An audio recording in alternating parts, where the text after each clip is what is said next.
ہم لوگ بعض اوقات فخر کر جاتے ہیں، عزت ملتی ہے نا بندے کو، وہ علم کی صورت میں ہو، وہ دولت کی صورت میں ہو اور مال کی صورت میں ہو، تو ہم بہت فخر کر جاتے ہیں۔ حضرت عیسیٰ علیہ السلام یہ ایک مرتبہ سفر پر جا رہے تھے، اللہ کے نبی ہیں، بڑے مشہور ہیں، تو راستے میں دیکھا کہ ایک شخص جو ہے وہ رو رہا ہے۔ آپ کے قدم رک گئے، پوچھا کیا بات ہے؟ کہنے لگے کہ میں بہت بڑا گناہ گار آدمی ہوں، بڑے گناہ کیے ہیں، پریشان ہوں۔ آپ نے فرمایا بتا چاہتا کیا ہے، تمنا کیا ہے؟ کہنے لگا کہ بس میرے گناہ معاف ہو جائیں، میری تمنا ہے، اور ہر انسان چاہتا ہے میری غلطیاں معاف ہو جائیں۔ اور یقین جانیں اگر دل سے انسان چاہے نا کہ میرے گناہ معاف ہو جائیں اور رب کی بارگاہ میں توبہ کرے، استغفار کرے، اللہ اس کی ساری غلطیوں کو معاف فرما دیتا ہے۔ تو حضرت عیسیٰ علیہ السلام چلے گئے، آگے گئے تو ایک نیکوکار آدمی تھا، عبادت گزار، رات دن عبادت میں مست رہتا، دنیا کی کوئی فکر نہیں تھی۔ وہ دعا مانگ رہا تھا۔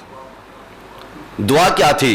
یا اللہ یہ جو گناہگار شخص ہے میرا ٹھکانہ اس کے ساتھ نہ بنانا، میرا ٹھکانہ جدا کر دے۔ حضرت عیسیٰ علیہ السلام نے دیکھا کہ معاملہ تو تضاد ہے، یہ نیکوکار ہے، وہ گناہگار ہے۔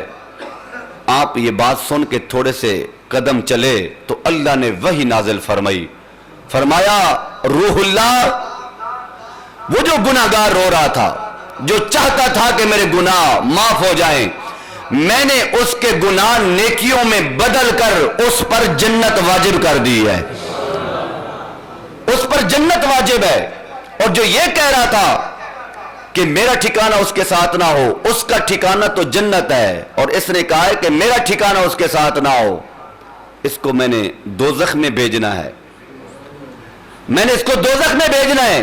اس کو اپنی عبادت پر ناز تھا۔ تو ہم اگر کسی کو دیکھیں تو حقیر نہ جانیں، کوئی آدمی ہو سکتا ہے کوئی گناہگار ہو، اللہ تعالیٰ اس کو توبہ کی توفیق دے، پھر جنت واجب ہو جائے۔